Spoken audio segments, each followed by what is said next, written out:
कच्चा चिट्ठा में सबसे पहले बात अमेरिका और इजराइल के बीच ऐसी टक्कर की जिसने पूरी दुनिया को चौंका दिया। नेतन्याहू इस वक्त अमेरिका से बेहद गुस्सा हैं क्योंकि माना यह जा रहा है कि जो बाइडेन ने एक तरह से इजराइल को सरेंडर करने को बोल दिया। बाइडेन नहीं चाहते कि अब गाजा के अस्पतालों को टारगेट किया जाए, लेकिन नेतन्याहू ने भी बाइडेन को टका सा जवाब दिया है कि जब तक गाजा को पूरी तरह समतल नहीं कर देंगे, बमबारी यूं ही जारी रहेगी।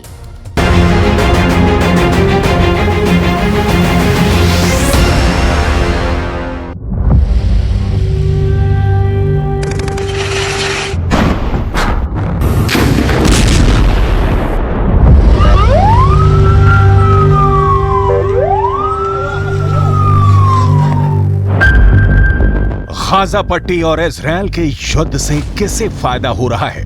कौन किस पर भारी पड़ रहा है?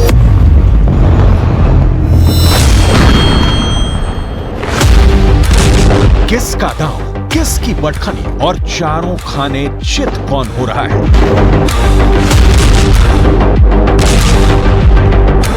सवाल बहुत है, लेकिन 24 घंटे के अंदर इस युद्ध को लेकर ऐसा नया मोड़ आ गया है कि इजराइल से लेकर अमेरिका तक सब हक्का बक्का है।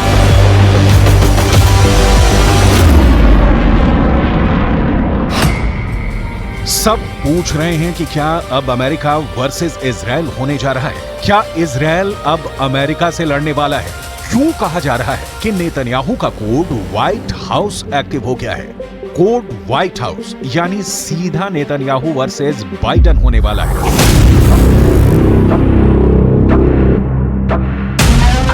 बाइडेन और नेतन्याहू की तकरार के पीछे गाजा का युद्ध है। वहां के अस्पताल हैं जिनको इजराइल के टैंकों ने घेरा हुआ है, लेकिन अब बाइडेन ने ऐसी बात कह दी है कि इजराइल से ना निगले बन रहा है ना उगले, क्योंकि बाइडेन ने नेतन्याहू को बहुत बड़ी मुश्किल में डाल दिया है। बाइडेन ने कहा है कि गाजा के अस्पतालों का बाल भी बांका नहीं होना चाहिए। My hope and expectation that there will be less intrusive action relative to the hospital. We're in contact, and we're with the Israelis. Also, there's an effort to take this pause to deal with the release of prisoners, and that's being negotiated as well.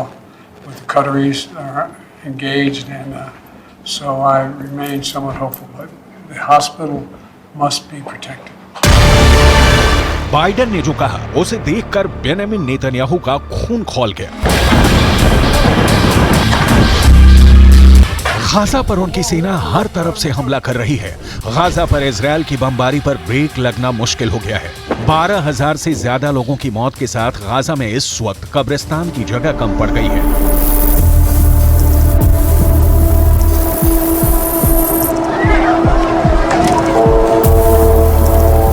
5,000 से ज्यादा बच्चे मारे जा चुके हैं और अब Biden की तरफ से मांग की गई है कि गाजा के अस्पतालों पर हमले रोके जाएं। लेकिन बाइडेन की वार्निंग से बेफिक्र नेतन्याहू इजराइल के सैनिकों के बीच पहुंचे हैं और उन्होंने साफ कह दिया है कि अब बमबारी पर कोई ब्रेक नहीं लगा सकता। गाजा पर तब तक हमले जारी रहेंगे जब तक इजराइल की जीत नहीं हो जाती। פשוט רעים. עכשיו אתם כולכם חדורים באותה מטרה. אנחנו הולכים לנצח. אין פה הפסקות, אין פה חצאי דברים, זה לא מבצע, זה לא סבב. פה הולכים עד הניצחון הטוטלי.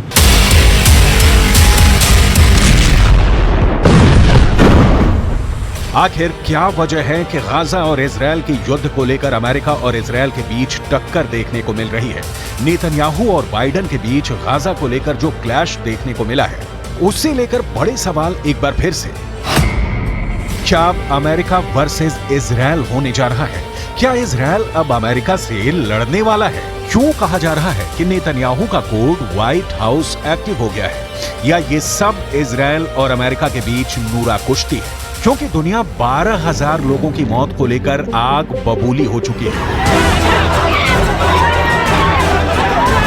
इंडोनेशिया से लेकर फिलीपींस तक फिलिस्तीन के समर्थन में प्रदर्शन हो रहे हैं। गाजा में जो मौत का तांडव हो रहा था, उसे लेकर दुनिया का एक बहुत बड़ा हिस्सा गुस्से में है और सब जानते हैं कि इजराइल और अमेरिका इस वक्त साथ में है।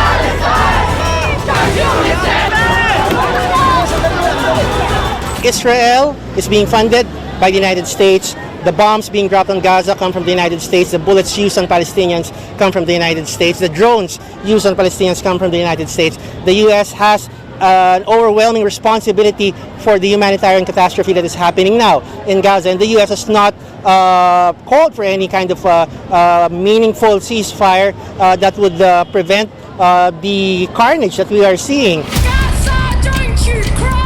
यही हाल यूरोप से लेकर ऑस्ट्रेलिया का है। फिलिस्तीन के समर्थन में यहाँ भी लोग जमा हो रहे हैं, गाजा पर बमबारी का विरोध कर रहे हैं।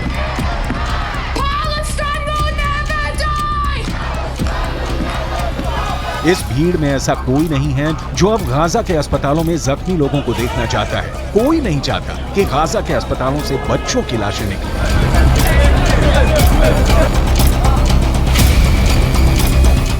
Between Palestine and Israel can be seen as complex, but what's happening right now is very straightforward, and we need a ceasefire. There's no justification for what's happening right now in Gaza, and that's what we're calling for.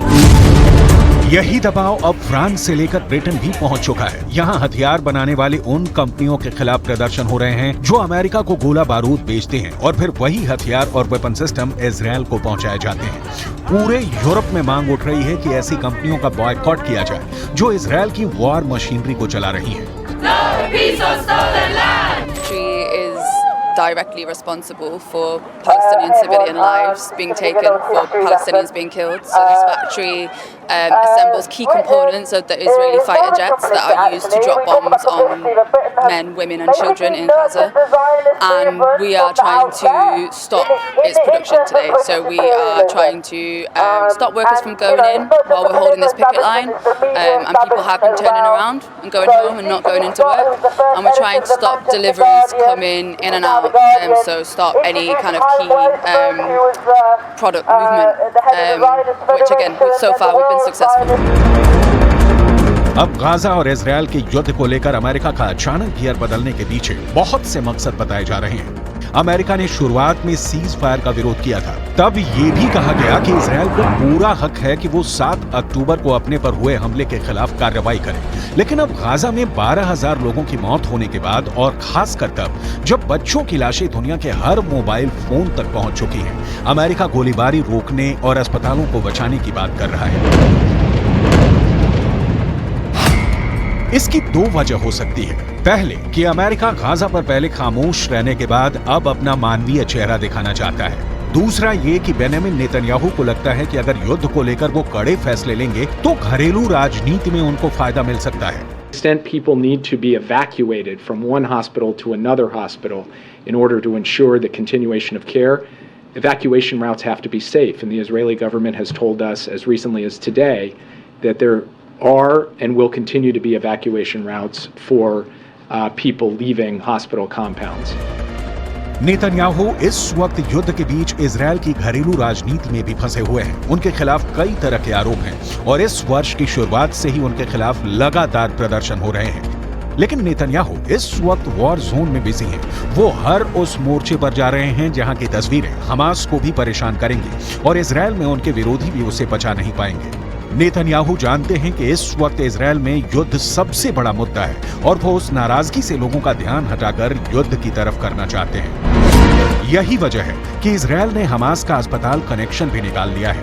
Israel का दावा है कि Gaza के अस्पतालों को Hamas अपने अड्डों की तरह इस्तेमाल करता आया है और उसने अब इसके नए वीडियो भी जारी कर दिए हैं जिसमें गाजा के रंतीसी अस्पताल में हमास की सुरंग होने का दावा किया है। You can see the tunnel. The tunnel is let down more than 20 meters down. The rowboat found a door over tunnel. It's part of the same floor and it slides down here. And this is the place where I showed you the tunnel. I want you to see. We are now in the area of the basement of the hospital. I want to show you a room where we found all the gear, the operational gear, what Hamas is holding inside the hospital. Israel की सेना का दावा है कि Hamas ने इस अस्पताल को अपने अड्डे की तरह इस्तेमाल किया है और यही हाल गाजा के बाकी अस्पतालों का भी है। वैसे गाजा से आ रही रिपोर्ट से पता चला है कि गाजा के अहली अरब अस्पताल, जिसमें इस वक्त 500 से ज्यादा मरीज हैं, वहां इलाज पूरी तरह से बंद करना पड़ा है।